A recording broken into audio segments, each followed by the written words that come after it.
નમસ્કાર ખેડૂત મિત્રો, આજે તારીખ 27 સપ્ટેમ્બર ને આજની સવારની હવામાન અપડેટની અંદર માહિતી મેળવીએ તો ગુજરાત ઉપર લો સિસ્ટમ સક્રિય છે, જેના કારણે આજે પડી શકે છે ભારે વરસાદ. તો આજે તેમજ આવનાર દિવસોમાં ગુજરાતના કયા વિસ્તારની અંદર કેવા વરસાદની શક્યતા હશે તેની સંપૂર્ણ અપડેટ મેળવીશું. સાથે જ પરેશ ગોસ્વામીએ ઓક્ટોબરના વરસાદને લઈને કરી છે સૌથી મોટી આગાહી. બંગાળની ખાડીમાં નવી સિસ્ટમ બનશે તેની સંપૂર્ણ અપડેટ મેળવીશું. તેમજ આજથી હાથિયા નક્ષત્રની દેડકાના વાહન સાથે 7 વાગ્યાના રોજથી શરૂઆત થઈ રહી છે. તો હાથી નક્ષત્રની અંદર ગુજરાતમાં કેવો વરસાદ નોંધાશે તેની સંપૂર્ણ માહિતી મેળવીશું. ચેનલમાં નવા હોય તો ચેનલને સબસ્ક્રાઇબ કરી દેજો અને વિડીયોને લાઇક આપીને તમામ ખેડૂત ભાઈને શેર કરી દેજો.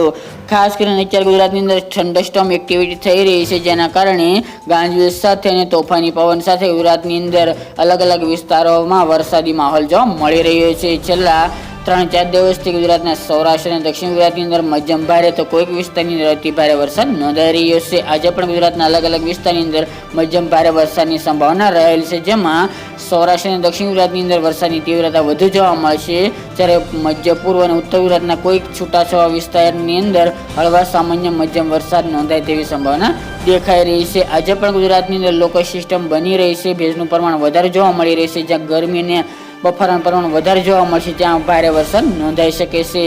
આજે પણ ગુજરાતના અલગ અલગ વિસ્તારની અંદર હવામાન વિભાગે તેમજ પરેશ ગોસ્વામીએ વરસાદને લઈને આગાહી કરી છે. આજની ખાસ કરીને વાત કરવા જઈએ તો સૌરાષ્ટ્રની અંદર ભાવનગર, જેમાં મહુવા, તળાજા, અલંગ, ગીર સોમનાથ જિલ્લો તેમજ રાજુલા, ઉના એ વિસ્તાર, અમરેલી, ધારી, બગસરા, સાવરકુંડલા તેમજ જુનાગઢ, કેશોદ, માંગરોળ, વિસાવદર સહિતના વિસ્તાર, રાજકોટ, ઉપલેટા, ગોંડલ, જસદણ, જેતપુર એ વિસ્તાર, બોટાદ, રાણપુર, ગઢડા એટલા તમામ વિસ્તારની અંદર વરસાદની સંભાવના વધુ જોવા મળશે. જ્યારે જામનગર, પોરબંદર, દ્વારકા તેમજ મોરબી અને સુરેન્દ્રનગરમાં હળવા મધ્યમ તો છૂટાછવાયા વિસ્તારની અંદર વરસાદી ઝાપટા જોવા મળશે. દક્ષિણની વાત કરીએ તો સુરત, વલસાડ, નવસારી, તાપી, ડાંગ, ભરૂચ, અંકલેશ્વર એટલા વિસ્તારની અંદર મધ્યમ ભારે વરસાદ. જ્યારે પૂર્વની અંદર દાહોદ, ગોધરા, છોટાઉદેપુર, પંચમહાલ, વડોદરા તેની સાથે આણંદ, નડિયાદ, ખેડા, અમદાવાદ, ગાંધીનગર એટલા વિસ્તારની અંદર સામાન્ય કોઈક વિસ્તારની અંદર વરસાદી ઝાપટા જોવા મળશે. ઉત્તરના ખાસ કરીને વાત કરીએ તો આજે પણ અરવલ્લી, મહીસાગર, મોડાસા, માંડલી એટલા વિસ્તારની અંદર વરસાદની સંભાવના છે. જ્યારે સાબરકાંઠા, બનાસકાંઠા, પાટણ, મહેસાણામાં કોઈક છાંટાછૂટી જેવો કોઈક વિસ્તારની અંદર હળવો મધ્યમ વરસાદ નોંધાઈ શકે છે. હજુ ગુજરાતની અંદર આવનારા 4 દિવસ હવામાન વિભાગે વરસાદને લઈને આગાહી કરવામાં આવી છે, જેમાં હળવા મધ્યમ કોઈક વિસ્તારની ભારે વરસાદી ઝાપટા જોવા મળશે. અત્યારે જે થંડરસ્ટોર્મ એક્ટિવિટી સાથે વરસાદ જોવા મળી રહે છે તે આવનારી 4 દિવસ જોવા મળે તેવી સંભાવના રહેલ છે. ભારે પવન ફૂંકાશે, તોફાની તેની સાથે ગાજવીજનું પ્રમાણ વધુ જોવા મળશે અને ગુજરાતની અંદર હળવા મધ્યમ ભારે વરસાદ નોંધાય તેવી સંભાવના રહેલી છે. આ સાથે જ આજે ખાસ કરીને સાંજના 6:57 હાથિયાના નક્ષત્રની દેડકાના વાહન સાથે શરૂઆત થઈ રહી છે. જે નક્ષત્ર આજે 27 સપ્ટેમ્બરથી લઈને 10 ઓક્ટોબર સુધી ચાલે તેવી શક્યતા જોવા મળી રહી છે. આ નક્ષત્રની અંદર ગુજરાતમાં સારામાં સારો અને મધ્યમ ભારે વરસાદ નોંધાય તેવી સંભાવના પણ જોવા મળી રહી છે.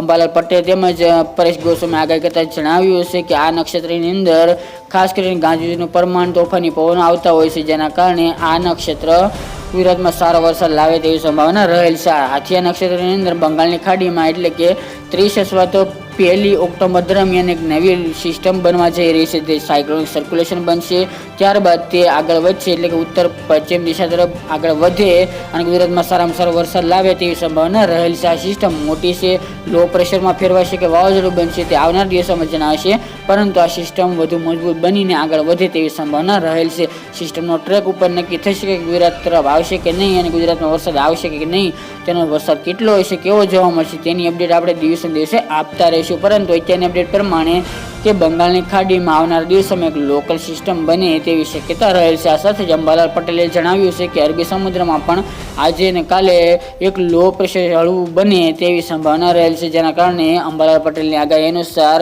27, 28, 29 અને 30 આ 4 દિવસ ગુજરાતની અંદર સૌરાષ્ટ્ર અને દક્ષિણ ગુજરાતની અંદર ભારેથી અતિ ભારે વરસાદને લઈને પણ અંબાલાલ પટેલે આગાહી કરવામાં આવી રહી છે.